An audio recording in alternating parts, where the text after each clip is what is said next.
61 agonizing days. Let that number sink into your bones for a minute. It has been 61 days since 84-year-old Nancy Guthrie simply ceased to exist. We are talking about a fragile soul who couldn't survive without her daily meds. A woman whose world on a good day ended at her mailbox. She was snatched from her Catalina Foothills sanctuary in the dead of night.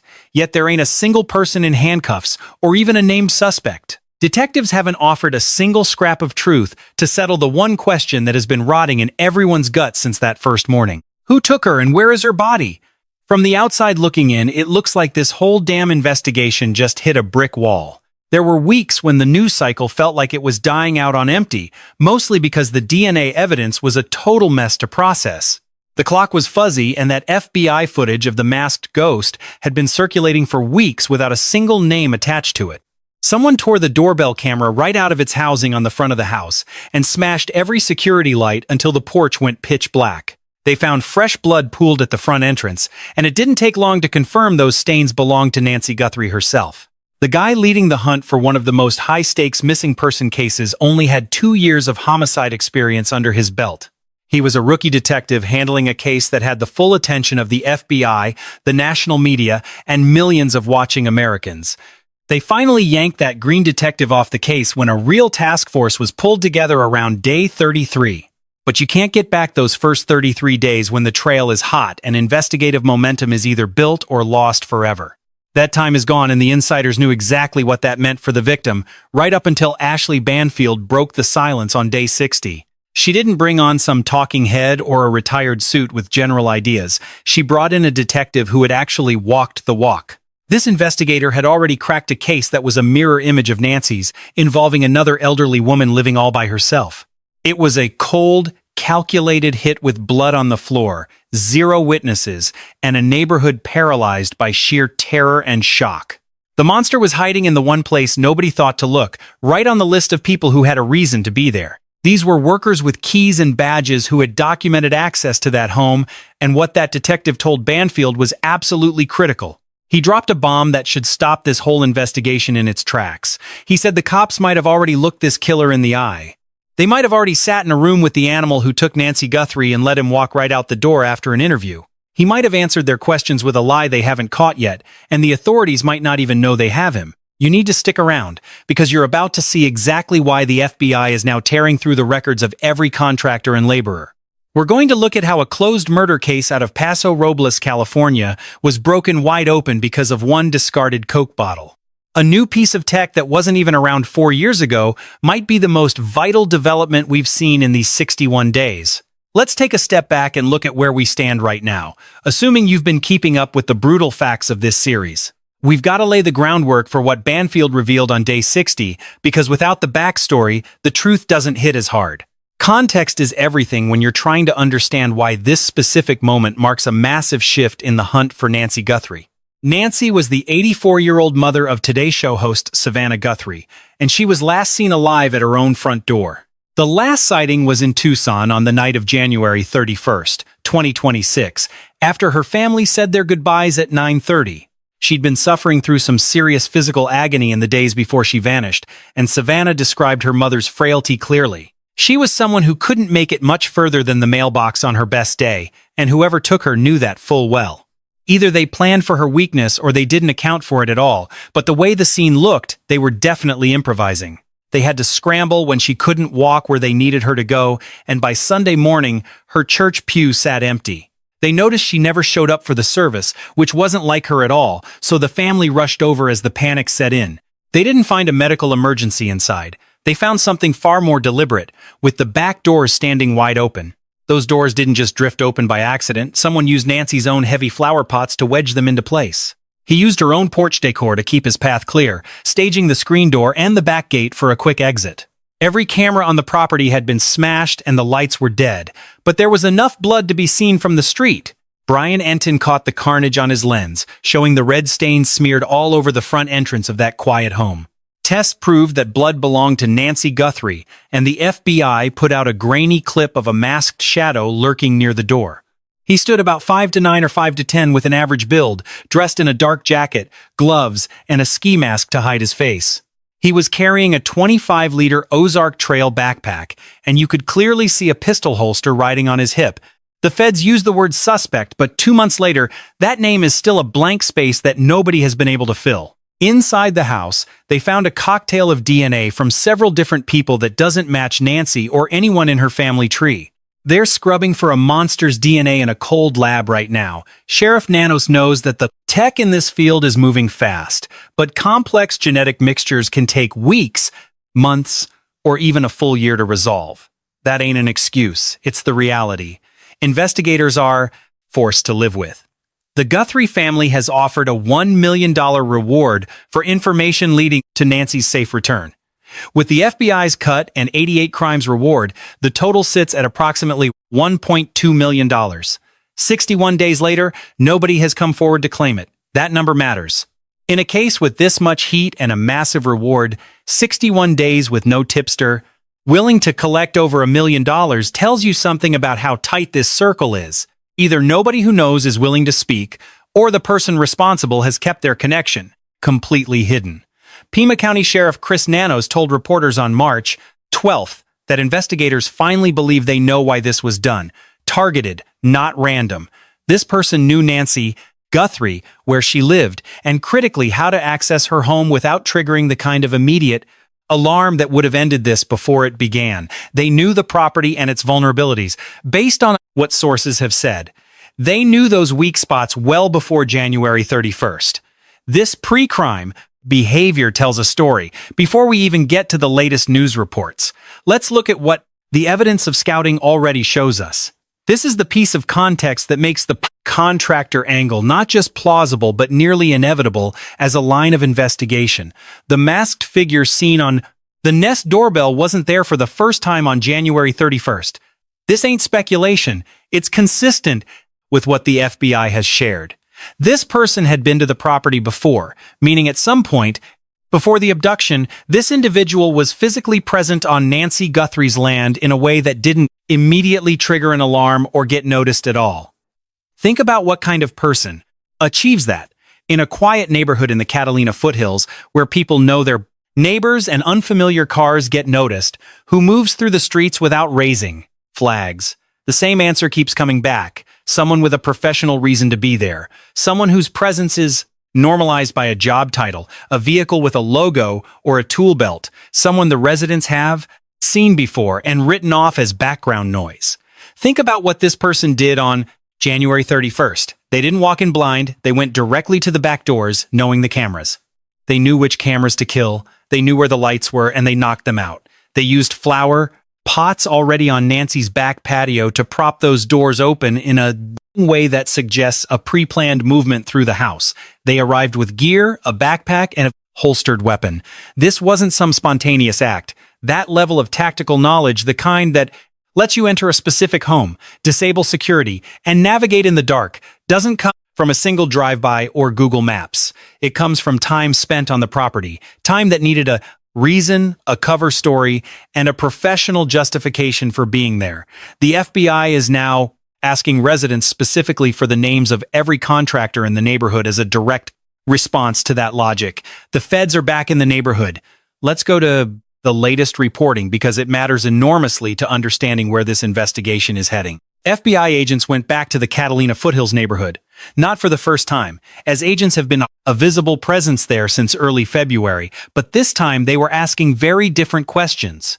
Residents say FBI agents returned to the area and were focused on two things: former neighbors who moved out of the area right before Nancy vanished, and homes under construction in the immediate neighborhood. Read that again carefully. Neighbors who left suddenly and construction activity in the area. One resident told reporters that her friend, whose home was under construction, was specifically asked by agents to provide every name of every contractor and worker who someone watched Nancy from her own porch. And now the feds are hunting for the names of every laborer who was there. They ain't just asking about neighborhood gossip. They want a cold, hard list of every contractor who stepped foot on those sites. Hand over the names of every worker on site during those weeks leading up to January 31st, the day Nancy Guthrie vanished. When I asked for a statement, the Phoenix FBI just went cold, refusing to confirm a single detail about their independent investigation. That is just the Department of Justice playbook, never show your hand, and never say a word while a case is still active. But for those of us who've watched the feds for years, that silence is a loud, ringing bell that tells the real story. Steve Moore, a veteran from the Bureau, didn't hold back when he looked at how agents are demanding these specific payroll names. He didn't think they were spinning their wheels. He said the investigators are finally moving forward, closing in on a real target. From the jump, Moore's been saying Nancy wasn't a random snatch. This was a targeted hit by someone who knew her movements. Someone who'd seen inside those walls. The push for contractor names proves the feds are looking for that specific, intimate insider knowledge. It's a massive red flag. When agents start demanding specific employee logs, it means they've stopped guessing and started hunting for him. They've narrowed their sights to one specific type of predator, and now they're just checking off the names, one by one, waiting. The theory is simple and terrifying. This was a targeted strike. This wasn't some random guy knocking on a door he didn't know. This wasn't a moment of desperation. It was a cold, calculated method used by a predator who knew exactly what he was doing. You gotta understand the Catalina Foothills. It's the kind of place where a leaf doesn't fall without a neighbor noticing something off. It's dead quiet, strictly residential, and rich enough that folks keep a sharp, suspicious eye on anyone who doesn't belong there. If you park a beat-up sedan on the curb for 10 minutes, someone's calling the cops to ask why you're sitting there. But there's a loophole, a way to be invisible. You wear a neon vest and carry a heavy toolbox into the backyard. Painters, pool guys, or the crew fixing the roof. They're the neighborhood's invisible ghosts, moving through the shadows in broad daylight. They have a reason to be there. Their white vans blend into the driveway, and nobody thinks twice about a stranger in boots. They haul gear through side gates while the neighbors watch television, and nobody ever stops them to ask for an ID card. They're around for weeks, becoming part of the background noise until you don't even see them standing there in your own yard. While they're working, they're learning. They see when you leave, where the cameras are, and which window has the broken latch. If the monster who grabbed Nancy Guthrie was one of those invisible men, he had the perfect cover to study his prey. He didn't need to skulk in the bushes. He just had to keep his head down and finish the job he was paid for. This contractor angle isn't some desperate move because the trail went cold. It's the very heart of the entire federal hunt. 60 days in, and this angle looks less like a single thread and more like the grim reality of how she was taken. 2 months of silence. Banfield sits down to record, and the word coming from her sources in the field is incredibly dark. The intel she's getting on this contractor sweep isn't giving anyone hope. It sounds like a damn nightmare for the lead investigators. One source on the inside didn't sugarcoat it. Trying to find every man with a key or a ladder was a total disaster. When the word came back about the interviews and the paper trail for these workers, the description was blunt: it's a mess. You need to sit with that word, a mess. It isn't just a headache for the feds. It's a dark, complicated investigative reality. It ain't just a complaint about the work. It's a description of a brutal wall that every veteran cop has hit before. Anyone who's hunted a killer through a construction site knows that the paper trail usually ends in a dark, blind alleyway. You don't just pull one string, you pull it and a dozen more come loose, leading you into a tangled, faceless web. One house getting a remodel can have 40 different guys coming and going, all working for different bosses at the same time. You got the main guy, then the sparky, the plumber, the guys framing the walls, and the crew slapping on the shingles. Every one of those subs has their own crew. And in cities like this, that's where the record-keeping starts to fail completely. You've got day laborers picked up on a corner and paid in crumpled bills at the end of a long shift. These guys don't have tax forms, they aren't on a payroll, they don't exist in any computer system the FBI can search. They're real enough when they're standing in your kitchen, but they're ghosts the second they walk out that front door forever. Trying to name them or prove where they were on January 31st is like trying to catch smoke with your bare hands. And it ain't just the guys with hammers. Think about the lawn crews that roll through every week like clockwork. What about the guy you hired once to fix the fence or the technician who came by to look at the pool? Or the utility workers with badges and master keys who have every reason in the world to be watching your every move? Was there even a damn reason to be in that area? And what about that empty house Anton kept pointing at? That place went dark right before Nancy vanished into thin air. Who was living there? Who'd been swinging a hammer inside? Who was lurking around that property in the weeks before January 31st? Did the investigators actually get every single name? Or did they miss someone in that first frantic wave of questions? Back when the lead detective on the case had barely 2 years on the job, and the big task force hadn't even been dreamed up yet. It was a total mess. That ain't just a word for failure. It's the ugly truth of a case that makes even veteran cops sweat at night. See, there ain't no magic list. No central computer file showing every guy who worked a job in some quiet neighborhood. You're stuck relying on fuzzy memories and old, coffee-stained files from homeowners who might have lost the paperwork. You got contractor invoices that probably don't exist anymore, and subcontractor deals that were just a nod and a wink. Some of these day laborers didn't leave a single scrap of paper behind. Just a handshake and a cash payment. That's the brick wall the feds are hitting their heads against right now. But here's the thing, Banfield really pushed. She staked her entire 60-day update on one specific point, a case she's been obsessed with since day 37. It was this exact kind of chaotic, tangled nightmare that finally cracked the whole thing wide open. The case of Clint Cole and the other Nancy. Banfield made a move here that most people didn't even notice. For that big 60-day update, she didn't just grab another talking head or some analyst from the bureau. She didn't call in some retired profiler to give some dry academic speech about how contractors operate. She brought in the actual detective who dragged the truth out of the shadows in that very same case. His name is Clint Cole, a retired heavy hitter from the San Luis Obispo County Sheriff's Office. 32 years in the trenches, 10 of those years spent hunting the worst kinds of monsters as a detective. He was the guy they picked to build the county's cold case unit from the ground up, their first real hunter. Most folks know him for finally nailing the guy who killed Kristen Smart after 26 years of lies. But he's also the man who worked the case and eventually found the monster who took Nancy Woodrum. I'm going to walk you through the Woodrum case with the respect and the grit it damn well deserves. Not because it's a story we know, but because the way they cornered this killer is a blueprint for Tucson. The way they worked every lead is exactly what the feds are doing right now to find a killer. Nancy Woodrum was 62 years old, running a little hair salon out in Paso Robles, California. It's a small wine country town of about 35,000 souls where you'd think you were safe. She was a woman of faith, the kind of person who'd give you her last dollar and a warm smile. She'd seen more hell than most, losing a newborn baby and then a teenage daughter years down the road. But she kept standing. She built a life alone in a Victorian ranch she called her own little slice of heaven. She lived out on Geneseo Road, near the town of Creston, after her husband Robert finally passed away. She was part of the community, a woman who didn't have a single enemy in the world until that night. On May 5, 2018, Nancy didn't show up for her Bible study. That just didn't happen with her. Her daughter Amanda got worried and called a neighbor to go check the cottage. What they found was a nightmare. The front door was wide open, the television was blaring, and there was blood sprayed across the quiet room. There was a bloody handprint on a pillowcase, and the bedsheets were just gone, ripped right off the mattress. Her car was still in the drive, and her phone was on the counter, but Nancy was just vanished. The cops threw everything they had at it. They grilled every friend, every family member, and every client she had. They checked out the weekend guests who'd been staying at the ranch right around the time she was taken. See, she rented the place for events, and they'd just finished a wedding right before the world went dark. They looked at a real estate agent and a contractor who'd been doing work on the property back then.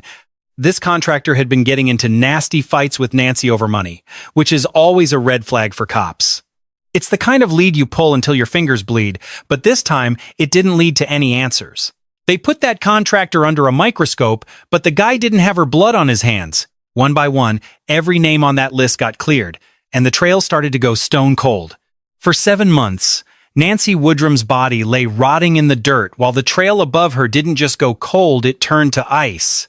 In this line of work, a cold case is just a graveyard where justice withers, until investigators finally deployed a digital dragnet. This was back in 2018, and geofencing was a lethal new tool that hadn't yet become standard for every street cop.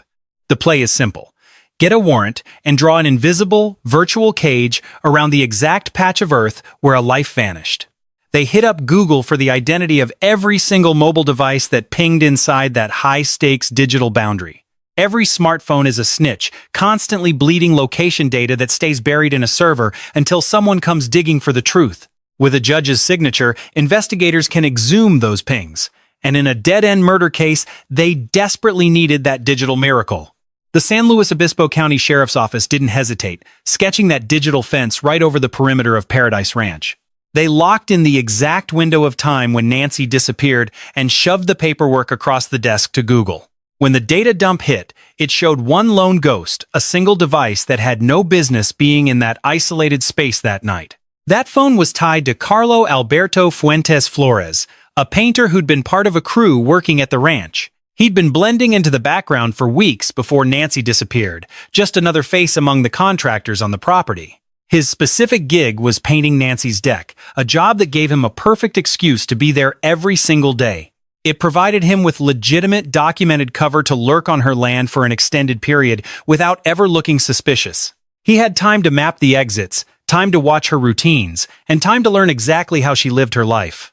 To the rest of the world, he was just a laborer with a reason to be there, and that reason kept him off the radar. That professional mask let him walk right through the middle of a homicide investigation without anyone ever blinking an eye. But once that digital ping flagged him, the hunters began tailing Fuentes Flores, waiting for him to make one fatal mistake. They shadowed him into a restaurant, waited like vultures, and pounced on a discarded Coke bottle the second he tossed it. The cops bagged the bottle and pulled his DNA right off the rim, a piece of himself he'd thrown away like trash. When that profile was run against the biological evidence found in Nancy's bedroom, it came back as a dead-on, undeniable match. Clint Cole hauled Fuentes Flores into the box, and the opening line he dropped is a masterclass in breaking a killer's soul. Sitting across from him in that cramped room, Cole delivered a sentence so precise it felt like the cold steel of a trap. "Carlo, you ain't here because we're guessing. You're here because we know things, and the things we know are devastating." It wasn't a bluff. It was the finality of a detective who'd caught his prey, and Fuentes Flores felt his world collapse.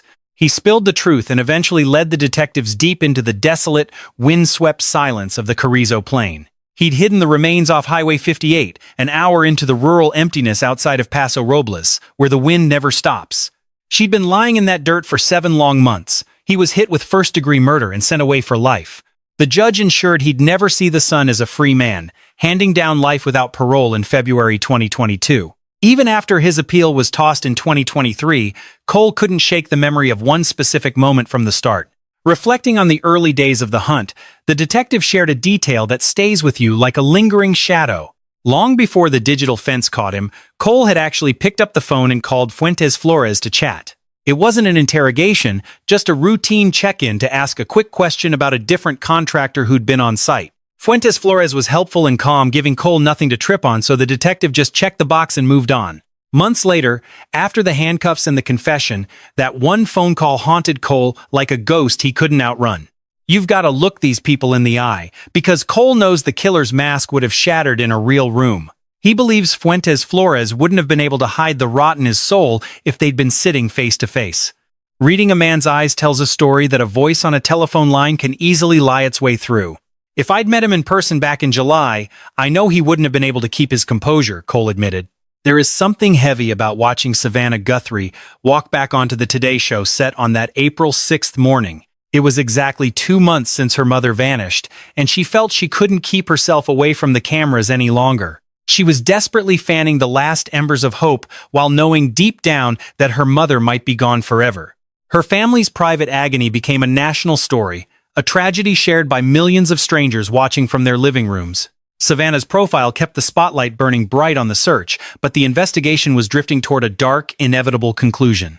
While the cameras were rolling and the world watched, a secret was waiting to be exhumed from the California dirt. A woman snatched from her own sanctuary. That kind of violence doesn't happen by accident. It starts with names, lists, and the soul-crushing grind of hunting ghosts. They're looking at every single contractor and hired hand who worked those manicured lawns over the months. That's what Savannah's saying. In her sit-down, she's terrified her own spotlight put a target right on her mother's back. That ain't just some passing thought. If this snatching was planned and the feds say it was, then the monster behind it had some damn good intel. He knew who Nancy was, exactly where she slept, and how to get to her. That kind of poison doesn't just appear. It could come from anywhere. But the physical layout, the nuts and bolts of getting inside, that specific operational knowledge. You gotta know how to slide through the shadows, cut the security in the right order, and hit your marks perfectly. Doing that without leaving a witness or a shred of evidence? That takes proximity. It takes hours of watching from the dark.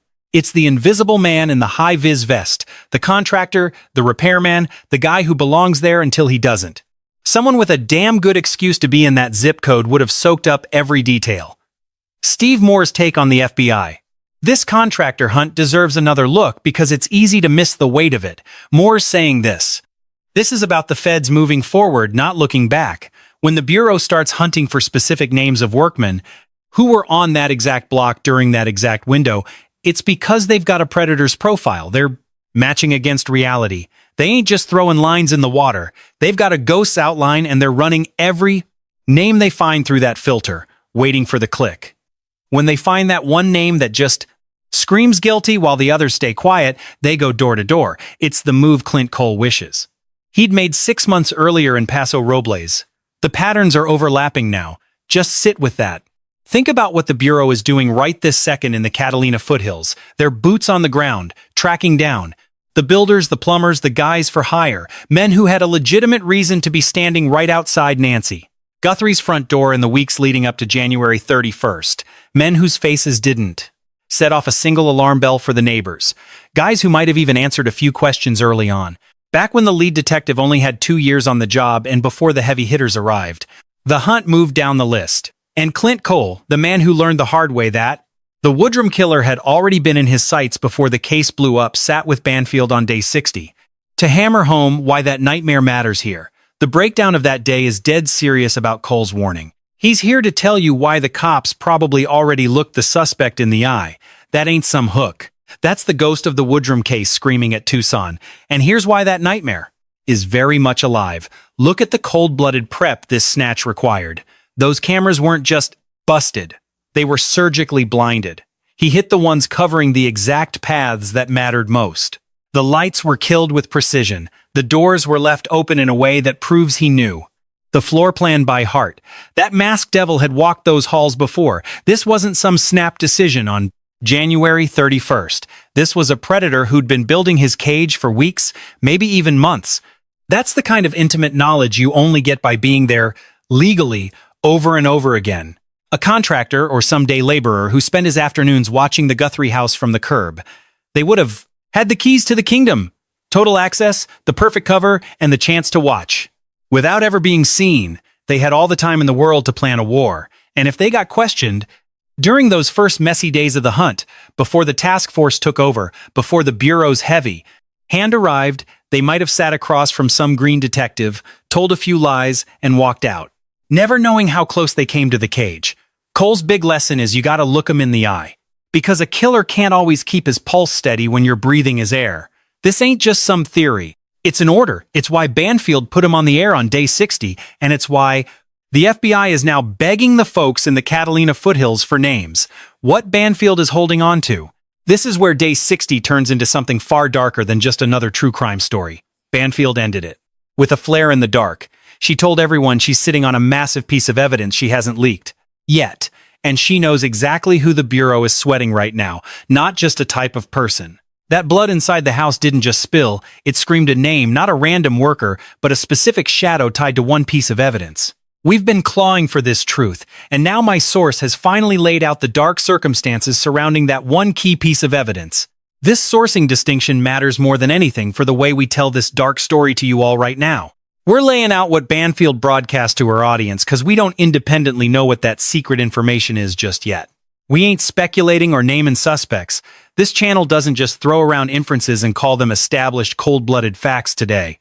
That line never moves, but we gotta take it seriously when a pro with Banfield's history makes a statement that heavy. She's been breathing this case every single day since the world went dark, driving the real reporting since the very first hour. She's the one dragging real details into the light, like the staged flower pot and the existence of blood inside that house.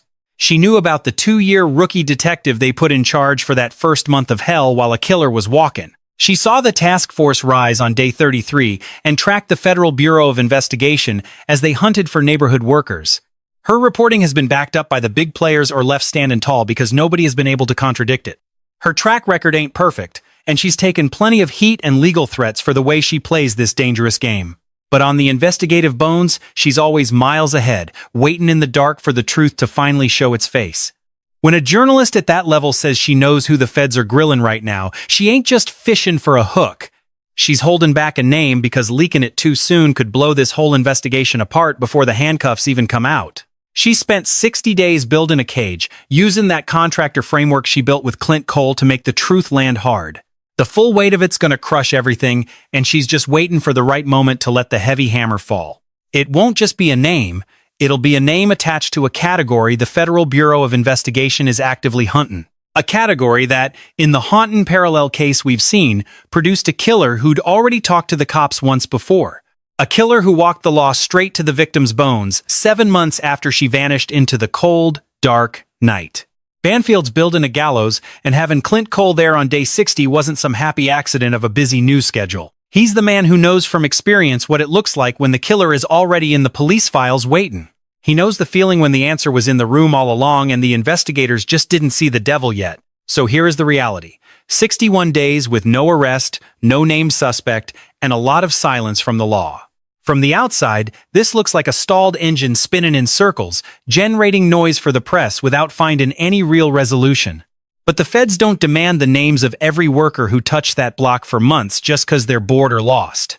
That methodical, resource-heavy hunt is the move of investigators who finally have a theory about the beast they're tracking right now. They're systematically closing the ring around that category, narrowing the field until there ain't nowhere left for a killer to hide.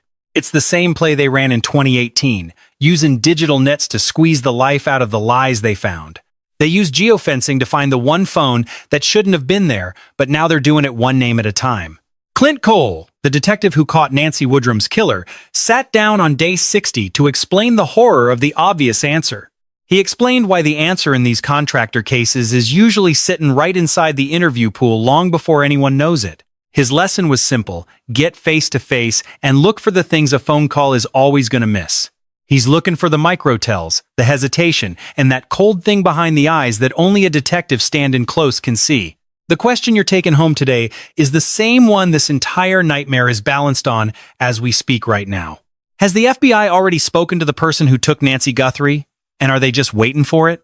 When Banfield drops the name she's guarding the person investigators are talking to right now, is that name going to sound familiar to us?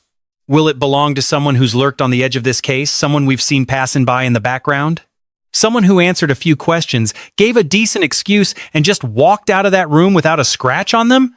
Did they walk out without triggering the alarms they should have set off if the world was actually paying enough attention to them? Because that's what happened in Paso Robles when Carlo Fuentes Flores was just the guy hired to paint Nancy Woodrum's wooden deck.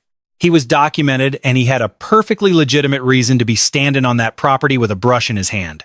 It took 7 long months and a digital net pulled tight over the California coast to find what was hidden right there from the beginning. That's what Cole knows, and it's why Banfield brought him in to show us that the contractor angle ain't gonna be no surprise. When the name drops, the air will get real thin. Nancy Guthrie was snatched from her life. When this secret drops, nothing's ever gonna look the same again.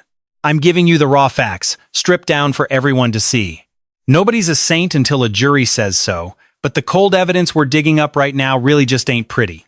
I ain't pointing fingers at names, just the cold shadows they left in the dirt. I've sorted the rumors from the rot, and every single piece of this nightmare is backed by real evidence. Nancy Guthrie is still out there somewhere. If you've got a lead, you gotta tell the feds at 1-800-CALL FBI. Dial 8 crime or hit the FBI tips site. Someone knows the truth.